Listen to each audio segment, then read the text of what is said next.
Salut à tous, c'est Jimmy Rider, mangeur de bottes. J'espère que le son, ça va le faire. Alors les Plius, ça c'est les Spec B. Je t'avais fait la petite vidéo. Bon, c'est magnifique, hein.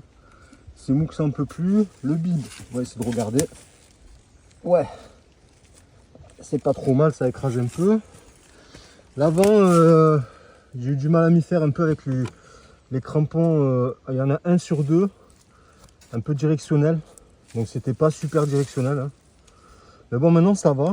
La carcasse, bon pareil, là le bib il commence à être fatigué. Mais les crampons, ça à mon avis, dans tout ce qui est rochers, racines, tout ça, ça va être super.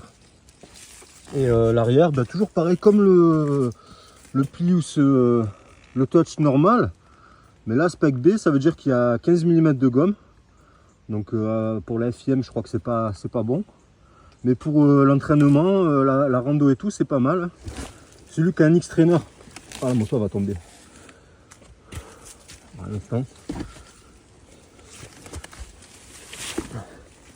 Voilà. Donc celui qui a un X-Trainer par exemple et qui met deux bibs super mous avec deux pneus comme ça y est, il a énorme pour le franchissement.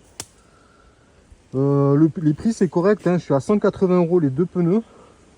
Donc en 90 par 100, 21 devant et en 140-80 par 18 à l'arrière.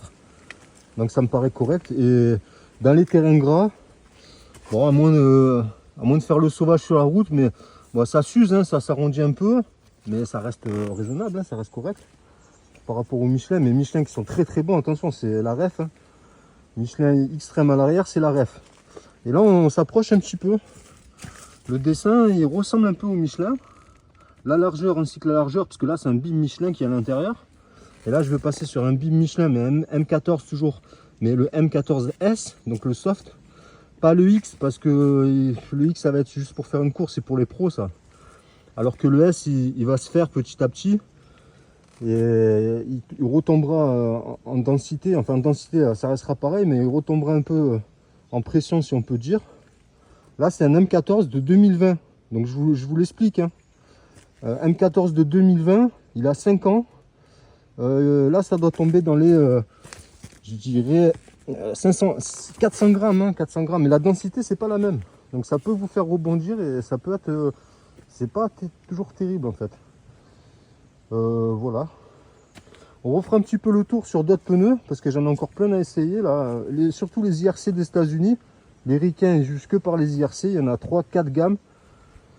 Et on va essayer des X-Grip en soft, super soft avec les bibs dans pas longtemps.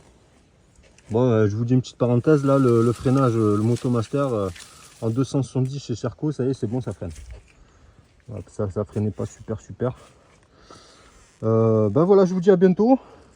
On va faire plein de vidéos sur l'enduro, uniquement l'enduro, pas de motocross, pas de trail. Pour l'instant, on va rester sur l'enduro et on va essayer de s'amuser un maximum. Après, j'essaierai de vous faire des vidéos en live directement, en petite rando un peu technique. Et voilà, je vous dis à bientôt.